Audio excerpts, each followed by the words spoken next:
Hi guys, അപ്പോൾ കുറേ പേര് റിക്വസ്റ്റ് പ്രകാരം നമ്മളിന്ന് ചെയ്യാൻ പോകുന്ന പൊറോട്ടയും ബീഫും ചിക്കനും ഒക്കെയാണ് കേട്ടോ. അപ്പോൾ ആദ്യം നമുക്ക് ക്ലേ കുഴിച്ചെടുത്തിട്ട് ഒരു പ്ലേറ്റ് ഉണ്ടാക്കിയെടുക്കാം.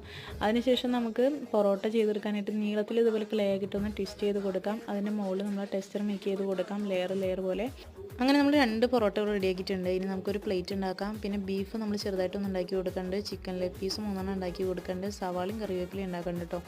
ഇനി നമുക്ക് പ്ലേറ്റിനൊക്കെ വൈറ്റ് കളർ കൊടുക്കാം. പൊറോട്ടയ്ക്ക് ആദ്യം ക്രീം കളർ കൊടുത്തിട്ട് പിന്നെ മൊരിഞ്ഞ കളർ നമ്മൾ ചെയ്ത് കൊടുക്കാം. അതിനുശേഷം നമ്മൾ ബീഫിന് കളർ ചെയ്ത് കൊടുക്കുന്നുണ്ട്. പിന്നെ നമുക്ക് ചിക്കൻ ലെഗ് പീസിനെ കളർ ചെയ്ത് കൊടുക്കാം. അങ്ങനെ അതും സെറ്റ് ചെയ്യാം. അതിനുശേഷം നമ്മൾ സവാളയ്ക്കും കറിവേപ്പിലയ്ക്കും കളർ ചെയ്ത് കൊടുത്തിട്ടുണ്ട്. ഇനി നമുക്ക് പ്ലേറ്റിൽ പൊറോട്ട വെച്ച് കൊടുക്കാം. പിന്നെ നമ്മൾ ബീഫിൻ്റെ ഗ്രേവി പോലെ ചെയ്തെടുത്തിട്ടുണ്ട്, ടാൽക്കം പൗഡറിൽ കളറൊന്ന് മിക്സ് ചെയ്തിട്ട്. ഇനി അതിൻ്റെ മുകളിലായിട്ട് ബീഫ് കഷ്ണങ്ങൾ വെച്ച് കൊടുക്കാം, കറിവേപ്പിലയും സവാളയും വെച്ച് കൊടുക്കാം കേട്ടോ. ഇനി നമുക്ക് ചിക്കൻ ആ പ്ലേറ്റിൽ വെച്ച് ഒന്ന് ഒട്ടിച്ച് കൊടുക്കാം, സവാള വെച്ച് കൊടുക്കാം. അങ്ങനെ നമ്മുടെ പൊറോട്ട സെറ്റ് ഇവിടെ റെഡി ആയിട്ടുണ്ട് കേട്ടോ. അപ്പോൾ ഇന്നത്തെ വീഡിയോ ഇഷ്ടമായാൽ നിങ്ങളുടെ വലിയൊരു